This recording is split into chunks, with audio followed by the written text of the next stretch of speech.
With the Italian citizenship atuma or train, Bomodia na ene no, Bomodina eco control, na extra communication honum. If you say ye the expiring date be ababe share honum, sa expiring date no, and the video we say mon, and no number church na de bain, said the bear over who said ye, and yama esi etie. Lemfi eye mobile app wa, and only a demani sika eco Ghana, abribiara, any emrebiara. Se Lemfi, and I will use dia, mema wamo. Se enye eno na wujusu a enya mekanfo e de mawo.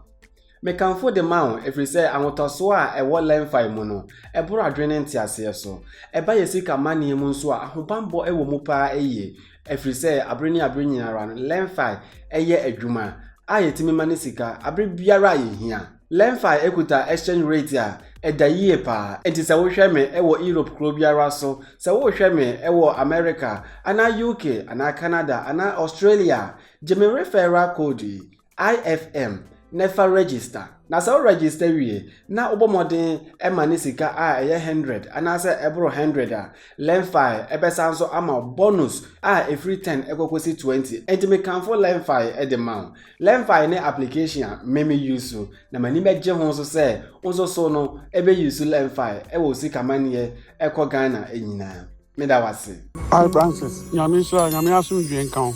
obia ntie me gacho man for so obia ntie o ebeboa wo na mo ene ye kasafa Italian citizenship eho eyade a wodi tuma e wo se wo control na emre eso a na wotimi hu se de aniama esi eko na every time biara no na se stage bi omadru bia o ma wo hunu stage a omo edru na every time biara so omo de update kakra eba se de be ya ebetimi ama omo ne communication no etimi akoyie ese citizenship no eyade a manfo mebre edi Italy aban eko court ne eniama mebre because obi biara entimi ehunu eda a omo request omo dia tumu no abeba na wie and say how long ana ebedi aya na request am for tabusa say Italian citizenship no ebedi say na say we tuma edi say ansanna aba eno na say Italy aban ede enhwehweye foforo bi aba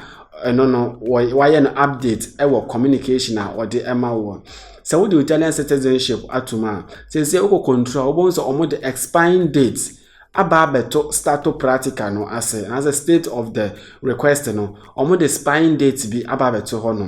me ba cho sa expiring date no no any date e kire time a omo ebe wie nhwehwemu ani bibia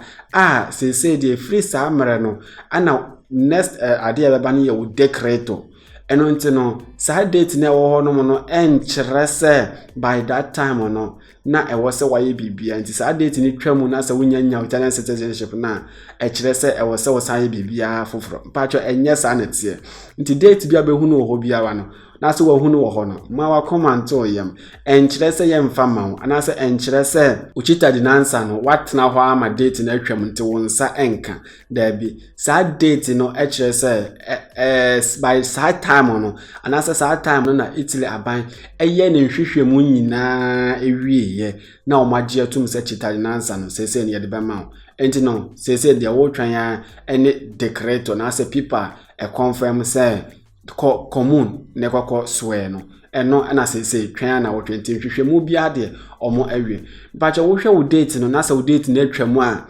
esa dem sika no eno chese sa date no mo wie bibia enti no koso ara twan kakra na omo de decrete no mama sa wo hwe sa date na sa date ni nyanson ya me bacha eno kire se sa date no up to sa date no ana omo be ye o document no ho adwuma eno nti men pepere ho ko fa lawyer men pepere ho en ma wo yam hwehwe na da be na ebe ba na da be no mba wie se no omo ama date ewo communication no ho no to kona kwhwe communication no obehu date bi wo ho no sa date ni na kire se eduru ho no ma na kire se omo awie ana se o chita nansa no a complete say no de wo twan no ene o decrete what I said like video we say me na me pa cho me number enso so eni so o de chita nansa na tum o pese me control mawa metimi a control ama na so pese me yen every month biara so me follow edemawa ene so no contact me ye ede ama kama enye chita nansa no nko ahonse wo question any other thing biara o pese ubusa me na send me audio note and as a text message